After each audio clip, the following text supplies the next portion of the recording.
Jeg tror på, at vi skal sætte retning i fællesskab og skabe udvikling i hele kommunen. Og det gælder både i byerne og i oplandet.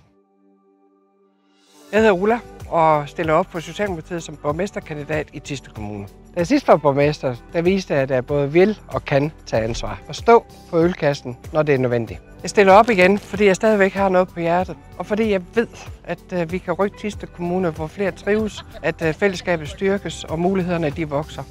Det kræver altså, at vi gør tingene sammen.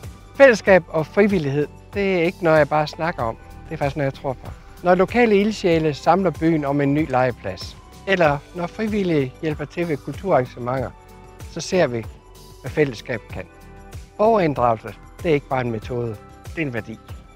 Vi skal lytte, vi skal inddrage, og vi skal handle sammen. Velfærd, det handler om hele livet. Vi skal være en kommune, hvor man kan leve et godt liv. Og det gælder også, når livet slår knuder. Og vi skal huske, at det offentlige og det private er hinandens forudsætninger. Et stærkt velfærdssamfund, det kræver et stærkt erhvervsliv og omvendt. Og af den grund, så skal vi turde tænke nyt. Det er eksempelvis at styrke turismen som en vej til at skabe nye indtægter og nye udviklingsmuligheder. Dialog, det fremmer forståelse. Og det er netop igennem dialog og samarbejde, at vi kan skabe en kommune, hvor alle får mulighed for at trives.